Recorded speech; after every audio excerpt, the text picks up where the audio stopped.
खबर में खुशामदीद। मैं हूँ आपका सईद काजी और मेरे साथ मेरे को होस्ट मियां शाहिद साहब। रनडाउन आपकी खिदमत में पेश करते हैं, फिर मेहमान भी होंगे हमारे साथ दूसरे हिस्से में। इजराइल और अमेरिका अक्टूबर के बाद दोबारा हमला करेंगे। जेडी वैंस ने एक इंटरव्यू भी दिया है जिसका बड़ा चर्चा है, जिसके बारे में उनकी इंटेंशन क्लैरिटी नहीं है और ख़ुद वो अमन भी चाहते हैं, ना अमन करने के काबिल हैं ना जंग करने के काबिल हैं। ये क्यों है, इस पर बात करेंगे। मुज्तबा खामेनी को निशाना बनाने के हवाले से बहुत से आजकल पहले भी शायद ज़ाहिर है ये हो चुका है, जो एनालिस्ट हैं ख़ासकर अमेरिका में एनालिस्ट हैं जो मेन स्ट्रीम से ज़रा यानी जो टीवी चैनल्स में नहीं आते, जो कि अपने पॉडकास्ट वगैरह चलते हैं और बड़े इन्फ्लुएंशियल है वो ये कह रहे हैं कि इजराइल एक कोशिश कर सकता है इस तरह की, तो क्या नतीजा निकलेगा। इसके अलावा अबनाए हरमूज़ के ज़िमन में ज़ाहिर है 12 मुल्क क्या उसको खुलवा सकेंगे। ईरान की जब तक नहीं होगी कॉन्सेंट ये खुल नहीं सकती, इस पर बात करेंगे। उधर एक बहुत अरसे से एक अमन की आशा की हम बात करते हैं जो कि थ्योरेटिकली बहुत अच्छी चीज़ है, मगर मैं ये जो वेस्टर्न लिबरल कोशिश करते हैं और ये बातें करते हैं वो टेक्स्ट बुक में तो बहुत अच्छी लगती है कि अमन होना चाहिए, बड़ा प्यार होना चाहिए, मगर कंट्रडिक्शंस क्या है, फॉल्ट लाइंस क्या है, क्यों नहीं हो सकता। ये जो लॉजिकल पॉजिटिविस्ट हैं उनकी समझ में आ नहीं सकती ये बात। ये कोई कलमी दोस्ती नहीं है कि मैं हाथ बढ़ाऊँ और दोस्ती कर लूँ। अरे भाई, वो थ्राइव करती है, उनकी रूलिंग क्लास के पास और बेचने को कुछ नहीं है। और आज एक इकोनॉमिक रैक है, सोशली इकोनॉमिक रैक है इंडिया। अगर आज मैं फैक्ट्स एंड फिगर से आपको बताऊंगा, उसके ऊपर बैठ के जैसे कहते हैं कि खारजा पॉलिसी दाखिला पॉलिसी का तसलसल होता है, तो इस तरह की बचकाना आती रहती हैं जो यानी सजेशंस। लेकिन आज हम गहरा बीच में जाके बात करेंगे कि इंडिया क्यों हमसे दोस्ती नहीं कर सकता, क्योंकि उसकी सर्वाइवल हमारे साथ दुश्मनी में है, क्योंकि अपने अवाम को भूख, उधर वो अवाम के खिलाफ ऐलान जंग कर रखा है उसने, माशी तौर पर 80 करोड़ लोगों को बेकारी बना रखा है और उनके दरमियान में मिडिल क्लास को हमारी एनिमोसिटी का सौदा बेच के ये कर रहा है। इस पर हम बात करेंगे थोड़ी सी। इकोनॉमिकली देखें तो सोना चांदी भी क्रैश हो रहा है और ये अब एक सट्टे की एक मैशत है, कभी ऊपर जाएगी कभी नीचे जाएगी। जैसे एक बीमार आदमी का ब्लड प्रेशर कभी ऊपर चला जाता है कभी नीचे, यही आलमी मैशत का हाल है। एक और बड़ी अहम खबर इस हवाले से हमारे साथ बड़े अहम मेहमान यूसुफ नज़र साहब होंगे, पॉलिटिकल इकोनॉमिस्ट हैं। उन्होंने एक बड़ी बात किया, आज आर्टिकल भी उनका छपा, जिसमें उन्होंने कहा कि पाकिस्तान की जो सिक्योरिटी थ्रेट सबसे बड़ी है वो इसकी मैशत है।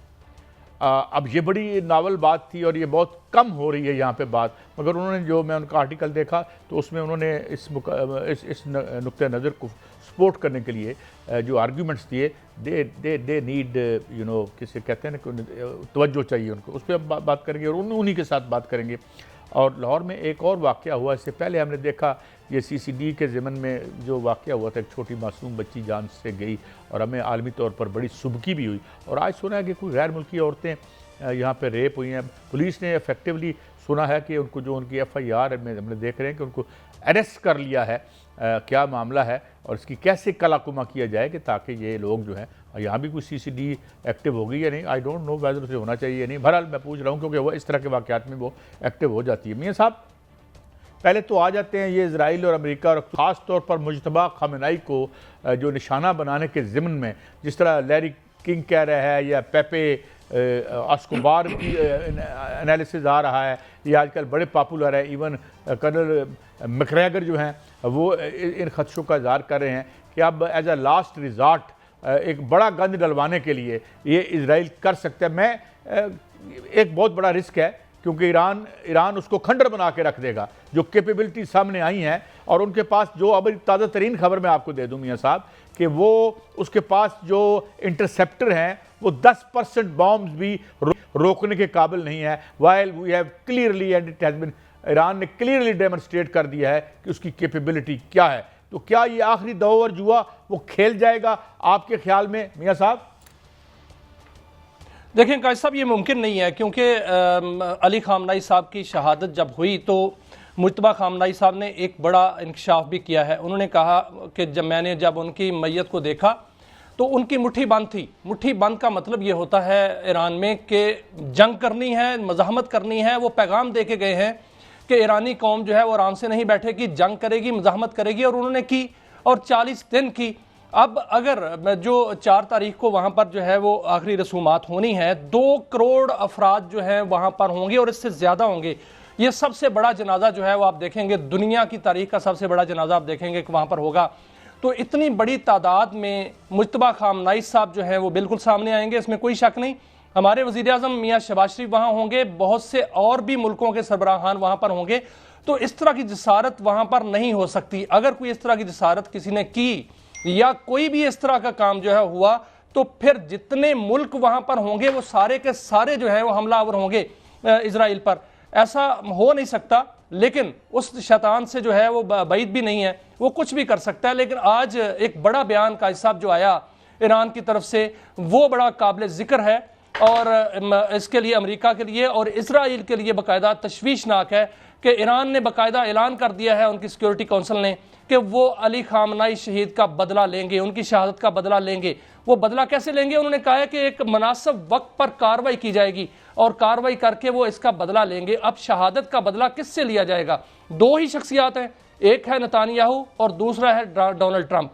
अब डोनाल्ड ट्रंप और नेतान्याहू पर किस तरह की कार्रवाई कब होगी, क्योंकि ईरानी कौम बाकायदा तौर पर बदले का ऐलान कर चुकी है। अब दूसरी तरफ जो है क्या हो रहा है दूसरी तरफ जो है वो ईरान के जो न्यूक्लियर असासे हैं उन पर जो है वो कोशिश हो रही है कि उनको जो मुआयना किया जाए। वहाँ पर भी ईरान ने जो है वो बाकायदा तौर पर मना कर दिया है कि 2 साइट्स के अलावा किसी साइट्स को जो है वो मुआयना नहीं कराया जाएगा। और अगर अमेरिका कह रहा है कि अगर मुआयना नहीं कराया जाएगा तो दोबारा जंग होगी। अब दोबारा जंग जो है वो अक्टूबर और सितंबर की बात जो की जा रही है, इसका मतलब है कि ये मुल्क जो है वो अपना आयल का ज़खायर जो है वो डेवलप कर रहे हैं और नीयत ख़राब है। लेकिन यहाँ पर उनको ये भी साथ साथ मालूम है कि अगर दोबारा जंग होती है, यहाँ शरारत होती है जनाजे के वक्त या कोई भी ऐसे जो है हरकत होती है, तो फिर ईरान अकेला नहीं होगा, फिर वहाँ पर जितने सरबराहान होंगे वो भी होंगे साथ, और साथ चाइना, साथ रूस वो भी होंगे। क्योंकि अब अगर जंग होती है तो ईरान अकेले की या इजराइल और अमेरिका के साथ अकेले ईरान की जंग नहीं होगी। अब सारी खित्ता जो है वो इसमें इन्वॉल्व होगा, बल्कि ये एटमी जंग बन जाएगी, जो जिसको कहा जाएगा कि आलमी एटमी जंग, वो उस तरफ जो है वो मामला जा रहा है और सारी तैयारियां उस तरफ जो है वो कायद साहब हो रही हैं।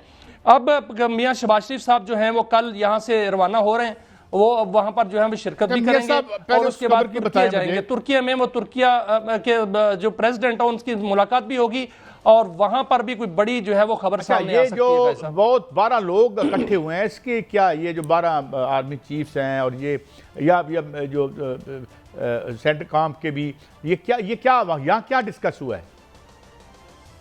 देखें कायद साहब, जब जंग लगी थी तो उस वक्त देखिएगा कि 28 फरवरी को जब हमला हुआ था तो अमेरिका सदर डोनाल्ड ट्रंप ने क्या कहा था? उन्होंने कहा था कि ईरान मिसाइल प्रोग्राम नहीं रख सकता, ईरान जो है वो एटमी प्रोग्राम नहीं रख सकता, रजीम चेंज कर देंगे, ये कर देंगे, वो कर देंगे। वो नहीं हुआ। तो अब एटमी प्रोग्राम उनके पास जो है वो मौजूद है, इस वक्त उनके पास मिसाइल प्रोग्राम मौजूद है, उनके पास आबना हरमूज मौजूद है, वहां पर वो टूल लेने को तैयार है। ओमान और ईरान जो है वो एक दूसरे के साथ ये गठजोड़ कर चुके हैं कि हम वहां पर फीस जो है वो लेंगे, और पाकिस्तान भी बहुत हद तक जो है इस पर रजामंद है, इस पर कतर भी रजामंद है। लेकिन जो 12 ममालिक की मीटिंग हुई है उसमें तशवीश उनको जो पाई जा रही है वो मिसाइल प्रोग्राम है, क्योंकि ईरान के पास ऐसे मिसाइल मौजूद हैं जो बार बार ईरानी कहते हैं कि हमारे पास सरप्राइज मौजूद है, ऐसे सरप्राइज हथियार मौजूद हैं जो हमने अभी इस्तेमाल नहीं किए। अगर वो कहीं भी किसी भी वक्त इस्तेमाल होते हैं तो वो तो बहुत बड़ा जो है वो तबाही मचाएंगे। इसलिए जो मुस्तकिल हल है, मुस्तकिल खतरे के जो है वो ख़त्म करने के लिए ये 12 रुकनी जो इजलास हुआ है वो यही हुआ है कि ईरान से जो है वो मिसाइल प्रोग्राम पर बात की जाए, जो कि ईरान बिल्कुल उस पर बात नहीं करना चाहता। और बाकायदा तौर पर आप मुफाहमती याददाश्त देखें, उसमें कहीं नहीं लिखा मिसाइल प्रोग्राम के हवाले से। तो इसलिए जब उसमें नहीं लिखा गया तो बाद में इजलास जो है हो रहे हैं कि जो ईरान का ख़तरा है उसको हमेशा हमेशा के लिए जो है वो ख़त्म किया जाए। लेकिन ईरान ख़तरनाक नहीं है। ईरान अपने आप को इस पूरे खित्ते में एक जिस तरह कुव्वत बनकर उभरा है, वो इत्तेहाद करना चाहता है बाकी मुस्लिम ममालिक से, लेकिन साथ साथ चीन अमेरिका और इजराइल जो है वो नहीं चाहते। इसलिए बार बार कभी मार्को रूबियो आते हैं, कभी जो है वो सेंटकॉम के कमांडर आते हैं और वो आके खलीजी ममालिक को कहते हैं कि हमारे साथ मिलकर ये काम करो, तहफ़्ज़ात हम दूर करते हैं। खलीजी ममालिक कहते हैं कि हमारे तहफ़्ज़ात यही दूर होंगे कि आप यहाँ से चले जाएं। अच्छा मियाँ साहब, एक बड़ी खौफनाक डेवलपमेंट हो रही है जिसको शायद हम ज़्यादा कल तवज्जो नहीं दे सके, वो ये है कि रूस की रिफाइनरीज हिट हुई हैं, वहाँ पे शॉर्टेज सीरियस हो गई हैं। अब एनालिस्ट ये कह रहे हैं कि ये जो यूरोप से, क्या मैं लफ्ज़ ज़रा गैर मुनासिब इस्तेमाल ना करूँ, ये जो हरकत कर रहा है यूरोप यूक्रेन के ज़रिए, और एक बड़ी हमाकत है, क्योंकि अब ये जंग यूँ लगता है कि ये इन्होंने प्यूटन की सर्वाइवल का मसला बना दिया है, और ये जंग यूक्रेन से आगे निकल कर ये जो नेटो के अड्डे हैं उसको भी प्यूटन अब उसको खौफनाक प्रेशर है, आवाम का खौफनाक, यहाँ तक ये जो आपकी है ना, ये कौन सी क्या मार्केट होती है, ये जो जुआ खेलते हैं ओपिनियन पे, पेशन गोइयों पे, उनमें अब जुआ खेला जा रहा है एक बात पे कि क्या ट्रम्प ये जो प्यूटन है इस्तीफा दे देगा या निकल जाएगा अवाम के प्रेशर, या उसे ये अब प्रेसिडेंसी छोड़नी पड़ेगी, या फिर उसे जो यूरोपियन यूनियन है उसके फौजी ठिकानों पर हमला करके, ये कहा जा रहा है और ये एनालिस्ट कह रहे हैं कि उसको मैसेज देना पड़ेगा कि भाई अगर आपने यूक्रेन को इमदाद देते रहे आप, और आपने रशिया को मशक़ सितम बनाए रखा, तो आपके लिए ये बड़ी ख़तरनाक डेवलपमेंट है। इस वक्त दुनिया के सबसे ज़्यादा जो न्यूक आर्सनल है वो रशिया के पास है। रशिया दूसरी बड़ी फौजी ताकत है आज भी, चाइना तीसरे नंबर पे आता है। अब अगर रवायती जंग की बात करें तो खैर गैर रवायती जंग में भी रशिया का जो हम जानते हैं कि वो एक बहुत ही इम्पोर्टेंट मिलिट्री मशीन है उसके पास। तो ये एक बड़ी खौफनाक डेवलपमेंट है, और मुझे यूँ लगता है मियाँ साहब कि ये जो आलमी हुक्मरान तबका है, it seems as if they have taken leave of their senses. ये पागल हो चुके हैं। बेल्जियम हो जाए, ये बरतानिया का भी गवर्नमेंट गई है, ये वेलफेयर के फंड्स निकाल के अपनी फौज और दिफा में डाल रहे हैं। ये अजीब से, ये कौन लोग हैं वैसे, आई डोंट नो मियाँ साहब, कि ये यानी बेल्जियम में जहाँ पे BMW की फैक्ट्री थी उसे बंद करके बेल्जियम अपने पैसे जो है वो ये मिलिट्री के ठेकेदारों को दे रहा है। ये हर पास से ठेकेदार फ्रेंडली जमहूरियत हो गई है। काजी साहब, जब अकल चली जाए ना तो फिर ऐसी हरकत होती हैं। ना तो पुतिन जो है वो इस्तीफा देगा, ना प्रेसिडेंसी छोड़ेगा, ना वो दबेगा, ना वो दबाव में आएगा। अब तो नई सफबंदी हो रही है काजी साहब, जो चीन और रूस है उन्होंने नई सफबंदी शुरू कर दी है। अब पिछले एक खबर आई, बहुत बड़ी खबर है, ये दुनिया की सबसे बड़ी खबर है कि चीन ने बाकायदा तौर पर रशिया के जो जनरल्स हैं, जो बड़े रैंक के लोग हैं, उनको ट्रेन किया है। और वो ट्रेनिंग क्या थी? वो ट्रेनिंग ये थी कि अगर एटमी जंग होती है तो एटमी हमले से कैसे सर्वाइव करना है। और यही वो ट्रेनिंग जो है वो अपनी फौज को जाके अभी दे रहे हैं। और ये इसका मतलब है कि चाइना के पास ये टेक्नोलॉजी मौजूद है जो कि इस वक्त दुनिया में किसी के पास नहीं है।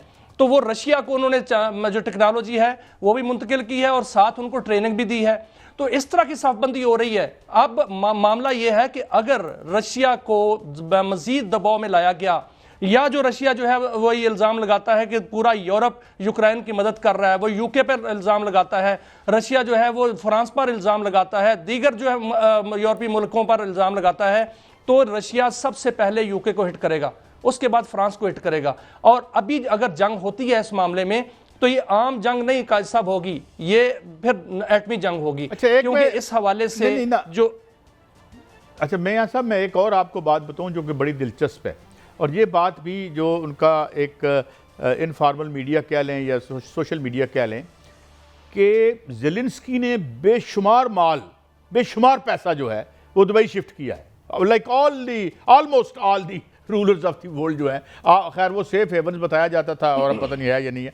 लेकिन ये एक तो मैं ये खबर दूं कि ये खबर भी अमेरिका के आउटलेट से जो है वो चली है। दूसरा ये भी खबर आप देख रहे हैं कि ये जो रशिया के हवाले से आ रही है कि वहाँ ड्रोन सर्विलेंस बढ़ा दी गई है, और जो वहाँ पे थोड़ा सा पेट्रोल की सप्लाई बहुत ज़्यादा मुतासर हुई है। अच्छा, ये मैं अभी देख नहीं पा रहा इसको प्रॉपर तरीके से, लेकिन आप देखें जो ज़ेलेंस्की है ना वो तो एक मस्खरा है और एक अदाकार है, उसकी तो बात ना करें। वो तो जाहिर है वहाँ से भागेगा भी और पैसे भी लेके भागेगा। 30 लाख लोग जो हैं उसने वहाँ पर मरवा दिए हैं। जहाँ तक बात सर्विलेंस की है तो आपको याद होगा बरतानिया ने एक ये बात कही थी कि जो रशिया के साथ उनका समंदर लगता है, रशिया जो है वो वहाँ से उनकी सर्विलेंस कर रहा है और पानी के नीचे से भी उनकी जो है वो सर्विलेंस कर रहा है। समंदर की तह में भी सर्विलेंस हो रही है और फ़ज़ाओं से भी हो रही है। तो इसमें कोई शक नहीं कि जो रूस है उसने सर्वेलेंस बढ़ा दी है। अब इस चंद दिन पहले जो रशिया पर एक बहुत बड़ा हमला हुआ था यूक्रेन की जानिब से, क्या वो यूक्रेन ने किया था? यूक्रेन के पास ये टेक्नोलॉजी थी, वहां उसको किसने जो है वो असला दिया, किसने टेक्नोलॉजी दी, किसने सारी जो है वो इंटेलिजेंस दी? इसमें सिर्फ यूरोप नहीं है, इसमें मोसाद भी जो है वो पूरी तरह मुलव्वस है, क्योंकि मोसाद को बड़ा अच्छी तरह पता है कि ईरान के पीछे रशिया और चीन खड़े हैं, इसलिए वो यक वक्त ईरान को कमजोर करने के लिए रशिया को कमजोर करना चाहता है। तो मोसाद की ये कार्रवाई थी और मोसाद मुकम्मल तौर पर यूक्रेन में मौजूद है और रशिया के खिलाफ जो है वो जंग में मुलव्वस है। यही वजह है कि रशिया अगर ये आगे हरकत होती है तो रशिया फुल फ्लैज जो है वार में आएगा। पहली बात तो ये कि ये इन्होंने जो जंग मुसल्लत की है रशिया से बाहर, उन्होंने वादा किया था कि ये खासतौर पर कोल्ड वार के बाद कि आप नेटो को मेरी सरहदों तक नहीं लाएंगे। अब इसमें वो जो एक तकरीबन नीम फातुर अकल होकर ही गए थे जो पिछले प्रेसिडेंट हैं मौसूफ जो हैं, वो बेचारे कभी गिर जाते थे कभी कुछ, यानी अमेरिकी जो निज़ाम है जो बाइडन साहब बड़ा सही रेप्लिका थे उसके, जितना ज़ईफ़ अमेरिकी साम्राज्य हो चुका है इतने ज़ईफ़ वो भी थे। उन्होंने अपना वही पुरानी थ्योरी कि जनाब इसको रूस को ड्रेन करवाएं। रूस तो ड्रेन नहीं हुआ, रूस की मैशत बेहतर हुई है। उसके बाद रूस गर्म रखता है पूरे यूरोप को अपनी गैस से। इवन जो यूक्रेन एक बहुत बड़ा डेवलप्ड मुल्क था और सोवियत इनकलाब के बाद पूरी दुनिया को गला दे रहा था वो, और पूरी दुनिया को वो ऑयल और गैस दे रहा था। अब मसला ये है कि अब पुतिन को ये मजबूर कर रहे हैं कि वो यूरोप में हिट करे इनको और यानी दीवार के साथ लगा रहे हैं। मुझे ब्रेक के लिए कहा जा रहा है मियां साहब, हम एक ब्रेक लेते हैं और नाज़रीन हमारे साथ एक मेहमान भी होंगे तो हम बात करेंगे मैशत क्यों बाज़ हमारे दानिशवरों और इकोनॉमिस्ट के नज़दीक एक सिक्योरिटी थ्रेट है, हालांकि जो external security threats have been taken care of very well. अब ये क्या सिलसिला है, इस पर बात करते हैं।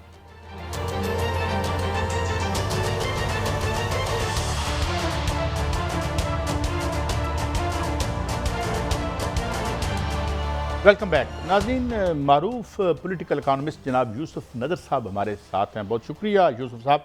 यूसुफ साहब, मैं बुनियादी सवाल पे तो बाद में आता हूँ, जो ख़ास तौर पे आपका आर्टिकल था उसमें बड़े अहम नुकात हैं, मगर इससे पहले मैं कुछ और पूछना चाह रहा हूँ, लोगों का इंटरेस्ट बड़ा होगा।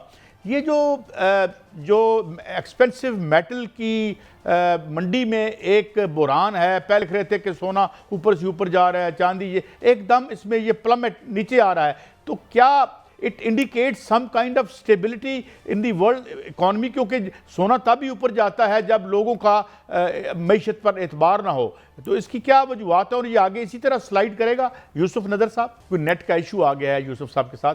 ये सब चले, मैं यही सवाल आपकी तरफ लेके आता हूँ कि बड़ी वोलेटिलिटी है, अब तो ड्रॉप आ रही है, जब तक रब्ता होता है यूसुफ नदर साहब से, आपको क्या लग रहा है और क्या खबरें क्या हैं इस हवाले से? देखें काजी साहब, सोना जो है वो जंग से पहले और जंग तक जो है वो $5,590 फी औंस पर गया था, और अब जो है वो सोना उसकी कीमत में 40% जो है वो कमी हो चुकी है, और ये मुसलसल जो है वो गिर रहा है। आज भी सोने की कीमतों में कमी हुई है, और आज जो है वो सोने की कीमतों में जो कमी देखी गई वो भी जो है वो काफ़ी बड़ी कमी है, और इस हवाले से ये कहा जा रहा है कि आइंदा आने वाले दिनों में सोने की कीमतों में और चांदी की कीमतों में मज़ीद कमी होगी। इसकी वजूहात 2-3 बताई जा रही हैं। जब जंग लगी या उससे पहले जब तेल की कीमतें बढ़ी तो लोगों ने जो है वो इन्वेस्टमेंट पैसा जो है वो निकाल के सोना खरीदना शुरू कर दिया। सोना जो है वो ख़रीदा गया, सोना बहुत ज़्यादा खरीद लिया गया था, और अब पेट्रोलियम मसनूआत की कीमतें जो है वो कम हो रही हैं, और अमेरिका के अंदर जो इंटरेस्ट रेट है वो बड़ा है, जिसकी वजह से जो डॉलर है उसकी कदर में भी जो है वो इस्तेहकाम आया है, और अवाम ने अपना जो पैसा है वो सोने से निकाल कर डॉलर खरीदने शुरू कर दिए हैं। तो यही वजह है कि सोने की कीमतें कम हो रही हैं, और माहिरीन से मेरी बात हुई आज तो उनका कहना था कि ये मज़ीद गिरावट का शिकार होंगी तो सोने की कीमतें, अगर कोई जंग की सूरत हाल नहीं बनती। अगर जंग लग गई दोबारा तो फिर हो सकता है कि सोने की कीमतों में इजाफा हो, लेकिन अगर ये इस्तेहकाम रहता है तो अगस्त में, सितंबर में और आप अक्टूबर में देखेंगे कि सोने की कीमत जो है इंतहाई कम सतह पे आ जाएगी, जो 6 माह अच्छा, मैं पहले माफी थी, चाहता हूं, बल्कि 6 माह से उससे पहले। मैं आपको रोक रहा हूं यूसुफ नज़र साहब। अब मैं बुनियादी सवाल पे आता हूं, क्योंकि ये सवाल थोड़े किसी हद तक हमें एड्रेस हुए।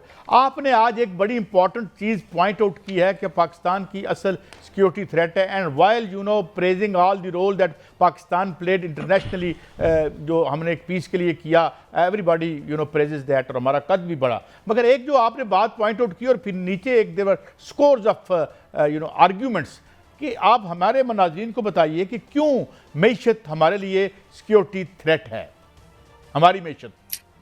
जी, आपका बहुत बहुत शुक्रिया। देखिए, पिछले 4 सालों में जो हमारी जो जिस रेट पे मईशत में बढ़ी है, जिसको जीडीपी ग्रोथ कहते हैं या शरह नमो, वो सिर्फ 2.3% है। और ये तकरीबन हमारी आबादी भी इसी तेज़ी से बढ़ रही है। हमारे यहाँ जो बेरोज़गारी है वो बढ़ रही है, और हमारी यहाँ इन्वेस्टमेंट नहीं आ रहा, बल्कि जो इन्वेस्टमेंट जा रहा है, जो कंपनियां बाहर की जो कंपनी हैं जो इधर काम करती हैं, जो वो पैसे अपने प्रॉफिट्स वगैरह भेज रही हैं, वो बहुत ज़्यादा है जितना हमें रिसीव हो रहा है। तो कहने का मतलब ये है कि मईशत में ये जो रुझान है, ये ऐसा है जो सिर्फ किसी हुकूमत का नहीं है, ये पूरे पाकिस्तान का पिछले को 20-25 साल से है, और उसमें पिछले 4 सालों में और शदीद कमी आई है। अब देखना ये है कि दूसरी तरफ जो हमारी जंग का जो तौर तरीके हैं वो भी बदल रहे हैं। अब ड्रोन्स का इस्तेमाल हो रहा है, टेक्नोलॉजी का इस्तेमाल ज़्यादा हो रहा है। लोग ईरान की बात करते हैं, लेकिन भूल जाते हैं कि ईरान के पास तेल और गैस के बहुत वसी ज़खायर भी हैं। और दूसरी बात ये है कि ईरान ने जिस तरीके से किया है, वो बरसों से उस पर तैयारी कर रहा था किसी खतरे का मुकाबला करने के लिए। हमारे पास सूरत हाल ये है कि हमारा दारोमदार जो है, वो हमारे जो फॉरेन एक्सचेंज रिजर्व्स भी हैं, वो भी कर्जे के हैं। इस सूरत हाल में अगर आप आज की सूरत हाल देखें तो कह सकते हैं कि जी आज बेहतर हो गया है। 3 साल पहले जो सूरत हाल थी उससे बेहतर है, यकीनन बेहतर है। लेकिन क्या ये काफ़ी है? ये हरगिज़ ना काफ़ी है। वो इसलिए कि हमारी जो एक्सपोर्ट्स हैं उसमें इस साल भी कमी वाक़ई हुई है। हमारा दारोमदार मईशत का तकरीबन तमाम दारोमदार जो है वो उन तरसीलात पे है या रेमिटेंसेस पे है जो बैरून मुल्क जो पाकिस्तानी हमें भेजते हैं। क्या ये मुल्क की तरक्की करने का, क्या मुल्क को आगे बढ़ाने का ये कोई तरीका है कि हमारी कर्जे जो हैं वो बढ़ रहे हैं? हमारे जो फॉरेन एक्सचेंज रिजर्व्स हैं वो हमने अपने दोस्त ममालिक से उधार लिए हुए हैं। हमारा जो मईशत का दारोमदार है वो बहुत ज़्यादा जो है वो बैरून मुल्क जो पाकिस्तानी हैं वो भेजते हैं। हमारी जो एक्सपोर्ट्स हैं उनसे भी कम हैं। तकरीबन जो हम जो सामान एक्सपोर्ट करते हैं वो 31-32 बिलियन डॉलर के है, जबकि बाहर से जो पाकिस्तानी भेजते हैं वो तकरीबन 40 बिलियन डॉलर है। तो ये बहुत बड़ा लम्हे फिक्रिया अच्छा, है। एक बात और आपने कही आर्टिकल में, यूसुफ नज़र साहब, सजेस्टेड सम मेजर्स, और फिर आपने रेंट सीकिंग की बात की, आपने एलीट कैप्चर की बात की। तो ये इतने बड़े सतह पर तब्दीली, डू यू थिंक के जो प्रेजेंट पॉलिटिकल डिस्पेंसेशन है, ये इसको रुख को मोड़ सकते हैं? ज़रूरत तो शिद्दत से बढ़ती चली जाएगी इस तब्दीली की। क्या समझते हैं आपकी कोई है silver lining at the end of the tunnel? देखिए, 2-3 बातें हैं। पहले तो हमें ये जिस बड़ा खतरे की तरफ मैंने निशानदेही की है उसका मुकम्मल इदराक होना चाहिए कि हो क्या रहा है। अक्सर ये बात मैं बरसों से सुनता आ रहा हूँ कि हमारे पास सियासी विल नहीं है या मौजूदा हुकूमत के पास वो कैपेसिटी नहीं है। ये सारे आर्ग्यूमेंट तो हैं, लेकिन मेरे लिखने का मकसद ये था कि जिस सूरत हाल से हम आज दो चार हैं, जो बज़ाहिर जो हमें सुकून नज़र आता है, ये सुकून जो है बड़ा फरेबी है। आगे जो होने वाला है वो उसमें बहुत ज़्यादा ख़तरात हैं, और वो ख़तरात की एक दो बड़ी जो एक्सटर्नल वजूहात हैं, एक तो मैंने ज़िक्र आपसे कर ही दिया कि जंग की नौइयत चेंज हो रही है। उसको अपनी पूरी हमारी जो आर्म फोर्सेस हैं उसको मॉडर्नाइज करने के लिए हमें टेक्नोलॉजी में और इस तरह की जो नई चीजें आ रही हैं उसमें इन्वेस्ट करना पड़ेगा। वो इन्वेस्टमेंट्स भी बिलियंस ऑफ डॉलर्स की जरूरत पड़ेगी, पहली बात। दूसरा ये कि ये जो आर्टिफिशियल इंटेलिजेंस का एक जो है एक पूरा एक नई वेव आई है, जिससे मेरे ख्याल से हमें क्या, सारी दुनिया को भी इसका सामना नहीं करना पड़ा था। इसके लिए ये जो है दो बड़ी ताकतों के दरमियान सबसे बड़ा मैं समझता हूँ पॉइंट ऑफ कंटेंशन है, चाइना के और अमेरिका के दरमियान। तो ये बहुत बड़ी चीज है। हम कहाँ खड़े हैं, हमें तो इसकी मेरे ख्याल से अभी उसकी ए और बी सी डी भी नहीं पता उसकी बहसियत कौन। तो इन सब यूसुफ नजर साहब, आपने बेहतरीन बात की है, ये इसमें कोई शक नहीं सर, आपने बहुत बेहतरीन बात की है, इसमें कोई शक नहीं कि हमारे पास सरमाया होना चाहिए, हमारे पास जो है वो बिलियंस डॉलर होने चाहिए ये इंडस्ट्री में, डिफेंस इंडस्ट्री में सरमायाकारी करने के लिए, और दीगर जो है वो मौजूदा जो इस दौर के तकाजे हैं उसको पूरा करने के लिए।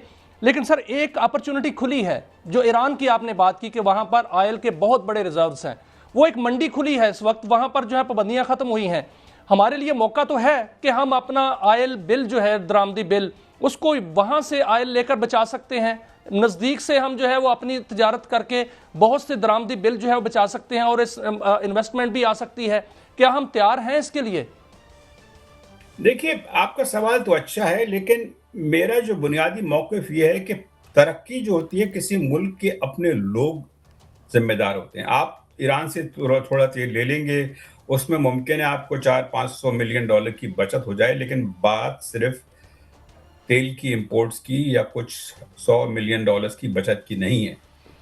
बात यह है कि जैसा कि मैंने पूरा एक टेबल भी दिया है, जो तरक्की की रफ्तार है बांग्लादेश की भी और इंडिया की भी, पिछले 25 सालों में उनकी तरक्की की रफ्तार जो है पाकिस्तान से 3 गुना ज्यादा रही है।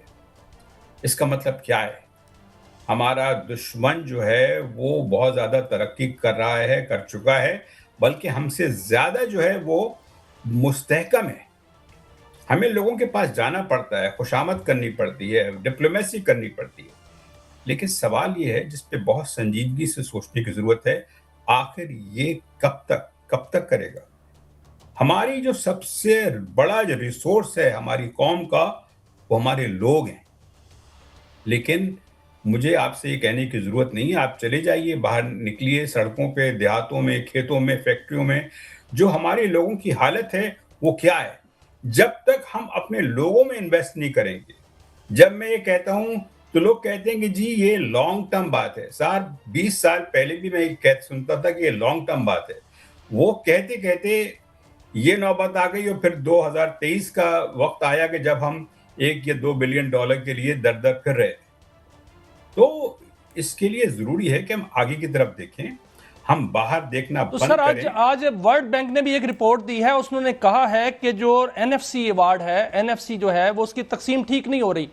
उन्होंने ये भी कहा कि सूबे जो हैं वो तालीम पर खर्च नहीं कर रहे, सेहत पर खर्च नहीं कर रहे, इंतजामी तौर पर जो है वो अमूर में खर्च कर रहे हैं, और इसमें उन्होंने 18वीं तरमीम को भी तनकीद का निशाना बनाया है। आपने अपने आर्टिकल में इस्लाहात की बात की है। जब इस्लाहात होती है तो इस मौजूदा दौर में तो मुमकिन नहीं है, क्योंकि बहुत से अदवार चले जिसमें इस्लाहात फलां होंगी, प्रोग्राम बनाए गए, लेकिन नहीं हो सकी।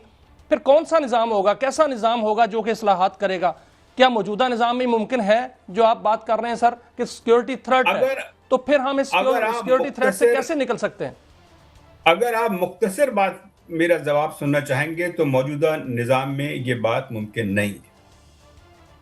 और वो क्यों?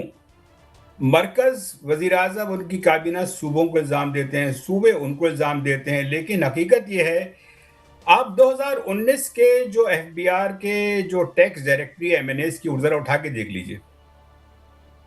सारी पार्टियों के, चाहे किसी भी पार्टी के लोगों, टैक्स इतना सा देते हैं, बमुश्किल जो एवरेज मैंने कैलकुलेट किया था, एवरेज टैक्स रेट जो है वो कोई 4 या 5% बनता है उनकी आमदनी का।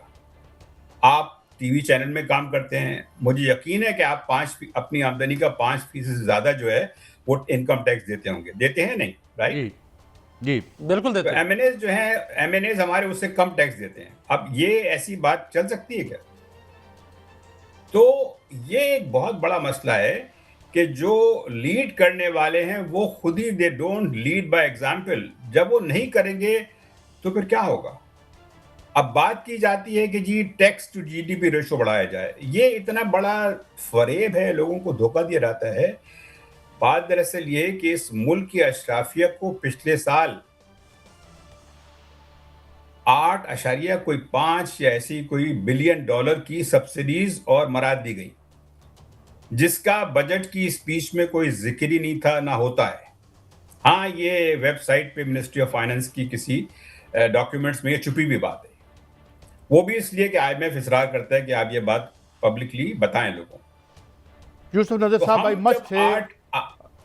हम जब 8 बिलियन डॉलर से ज्यादा अशराफिया की मराद पे खर्च कर सकते हैं, जी, तो हम 2-3 बिलियन डॉलर अपने बच्चों को तालीम देने पे खर्च नहीं कर सकते? मैं ये बड़ा सवाल है। हाँ जी, आई वुड से कि आपने बड़ी एक वेकअप कॉल थी, and I really enjoyed article, and जो people at the helm of affairs must pay attention to it because it is our existential issue. बहुत शुक्रिया यूसुफ नज़र साहब, आपने हमें बड़े मुख्तसर वक्त पे नोटिस पे टाइम दिया। हम तो आइंदा भी आपसे इस्तेफादा करते रहेंगे। एक ब्रेक है नाज़रीन, ब्रेक के बाद अब आएंगे तो जो जुर्म की दुनिया में नई नई कहानियाँ रोज़ लिखी जाती हैं, और हालांकि अब चीफ मिनिस्टर पंजाब बड़ी सख्त एक्शन और उसको कला कमे के लिए वो इस पर भी बड़ी गुफ्तगू होती है, मगर बहरहाल एक कंसर्न हुकूमत का है और नज़र भी आता है। एक ताज़ा जुर्म की कहानी आई है, वो क्या है? ब्रेक के बाद देखते हैं। हमारे साथ हमारे ब्यूरो चीफ होंगे जनाब शहजाद हुसैन भट्ट साहब, हमारे साथ रहिए।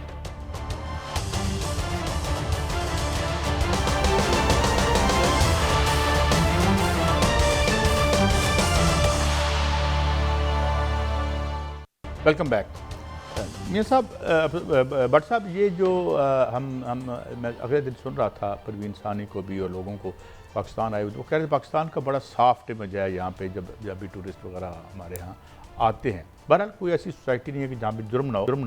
मगर आज ही हमने एक खबर देखी एक टीवी पे, फिर वो हमने उसकी FIR भी देखी। कोई गैर मुल्की लड़कियों के साथ कोई यहाँ ज्यादती हुई, क्या मामला है? मुलजमान पकड़े गए हैं और सिलसिला क्या हुआ? क्या इंतहाई काबिल एहतराम काजी साहब, ये वाक़या एक रेप केस सामने आया है। एक FIR डिफेंस के थाने में दर्ज हुई है और जो FIR है उसका मुकदमा नंबर 1560/26 दफ़ा इस पे मुकदमा हुआ है। अच्छा, इसमें जो दफ़ा लगी हैं, 2 दफ़ात लगी हैं, 375 और 365A, यानी अगवा बराए तावान, पैसे भी मांगे तो जनाब जुल्म ज़्यादती भी की थी। 4 अफराद पर इल्ज़ाम है और 4 अफराद गिरफ्तार हो चुके हैं। अच्छा, ठीक है। और उनको 2 खवातीन वेनेजुएला बाहर से आई हैं खवातीन, एक वेनेजुएला से थी जी और एक हॉलैंड से शायद।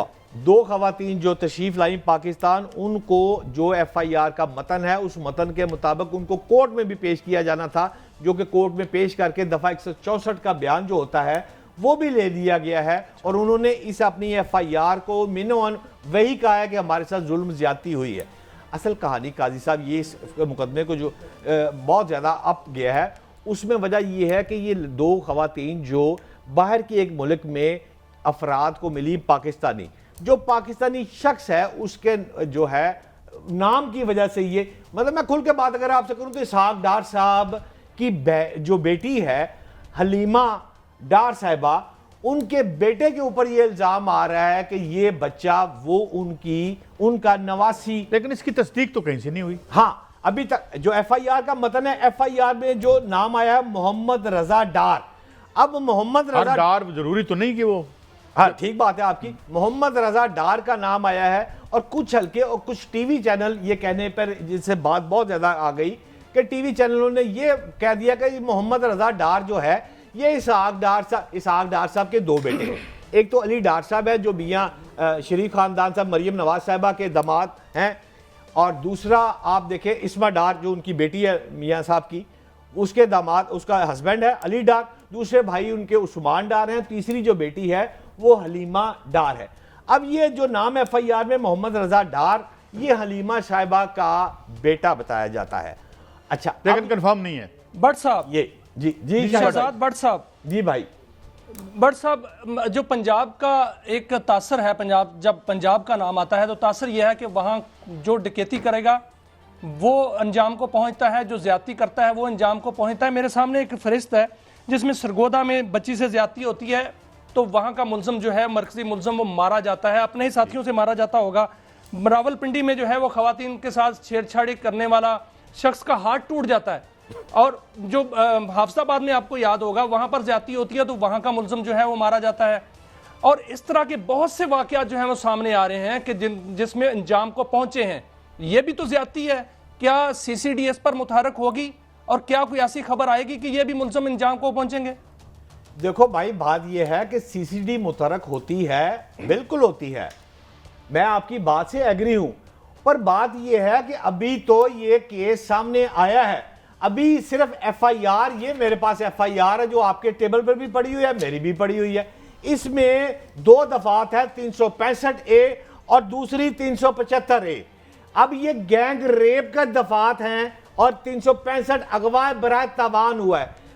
मेरी जो इंटरनल इंफॉर्मेशन है उसके मुताबिक ये है कि कुछ 4 अफराद की मुलाकात इन खवातीन से जरूर हुई थी, बाद अज़ां इनकी रजामंदी से इनको पाकिस्तान बुलाया गया, मेजबान भी वो खुद है, रखा भी खुद, रोटी पानी का खर्चा भी खुद ही उठाया। बट साहब मसला ये है कि जो डार साहब हैं, जो नाम लिखा हुआ है, रजा डार साहब लिखा हुआ है, नाम लिखा हुआ है, वो जो भी हैं, बताया जा रहा है बासर शख्सियत के जो हैं वो बहुत बड़े वो करीबी रिश्तेदार भी हैं, जो भी हैं। यहाँ पर मैडम मरियम नवाज साहबा कहती हैं कि जो खवातीन को छेड़ेगा, खवातीन के साथ ज्यादती करेगा, खवातीन के साथ जुल्म करेगा, वो नहीं बचेगा। उन्होंने उनको रेड लाइन करार दिया हुआ है। क्या CCD जो है वो FIR तो बाद में करती है, CCD पहले जो है मुतहरक हो जाती है और फौरी तौर पर वीडियो भी आ जाती है। कोई कहता मेरा हाथ इसलिए टूटा है कि मैं वहां से गिर गया था। क्या अब CCD जो है उसके पर जलेंगे या वो अपना एक्शन करेगी? चट्टा साहब क्या करेंगे, आपके रिश्तेदार हैं। देखिए मेरी बात सुने, नहीं मैं इसमें थोड़ा इंटरव्यू दोस्त करता हूं। मैं I do not conditionally support the way जिस तरह बताया जा रहा है कि भाई जो मुलजिमान हैं उनके राइट्स भी देखे जाएं, और चाहे वो जितने पावरफुल हों या ना हों, और मेरे ख्याल में सजाएं अगर अदालतें ही दें तो अच्छी बात है। मगर आप ये सवाल जरूर कर सकते हैं कि अगर दूसरों के यानी इम्तियाजी खुदा न खास्ता किसी को नुकसान पहुंचे, लेकिन जो जुर्म है उसको तो अंजाम को पहुंचना चाहिए। मैं तो ये कहता हूं कि ये आप जुडिशरी, ये जो आपकी लोअर जुडिशरी का पैरालिसिस खत्म करें। ये जो शकूक शुबात आज पंजाब असेंबली में क्या होता है, CCD का नाम लेके लोग बातें कर रहे हैं। साहब आप ठीक कह रहे हैं, रेप के केसेस में अक्सर में CCD मुतहरक होती है। काबिल एहतराम मियां शायद यहां तक दुरुस्त फरमा रहे हैं। अच्छा, अगर मैं मुस्लिम लीग नून का स्पोक्समैन ना बनने की कोशिश ना करूं तो मरियम नवाज की जो आप बात कर रहे हैं, मरियम नवाज ने फौरी एक्शन लेकर इनको बाजियाब करवाया, गिरफ्तार करवा दिया। अगर ये जो FIR है, ये क्या वो चाहती तो सील हो जाती, ये तो किसी के पास आती नहीं। लाहौर का जो पुलिस है वो CCPO खुद बांट रहा है FIR कि ये वाकया हुआ है। अच्छा, ये तमाम बता रहे अभी कोई मुल्जिम फरार भी है या सब के सब? नहीं जी, फरार वाली बात नहीं, असल बात सिर्फ इस आगदार वाली है जो मियां शाही साहब बार बार पूछना चाह रहे हैं कि मंतकी इंजाम को पहुंचेंगे या नहीं पहुंचेंगे। ओ भाई बिल्कुल पहुंचेंगे मंतकी इंजाम को। अगर ये जुल्म मुजाब्ता हुआ, कानून के मुताबिक इस वक्त कार्रवाई हो रही है। हाँ, उनको 164 का बयान भी कलमबंद हो गया है। मेरे रिपोर्टर ने अभी SP कैंट से बात की है, शायद वो अपनी मसरूफियत की वजह से प्रोग्राम में नहीं आ सके, और उन्होंने हाँ ये यहां पर जरूर बात है कि खवातीन का मुलाजा अभी तक हुआ है या नहीं हुआ, ये तफ्तीशनाक बात है, जरूर है कि फौरी तौर पर अगर गैंग रेप हुआ है तो SP कैंट को तफ्तीश करवानी चाहिए। मुझे बंद करना प्रोग्राम मियां साहब यहाँ पे, और भट्ट साहब बहुत शुक्रिया आप दोनों का। यहाँ प्रोग्राम को यहाँ से यहीं पे क्लोज कर, और उम्मीद यही करते हैं कि ये इंसाफ होगा और it will be taken care of, क्योंकि जिस तरीके से बड़ा इजाज़त दीजिए। ये था हमारा हफ्ते का आखिरी शो, मंडे को फिर मिलेंगे। अल्लाह हाफिज़।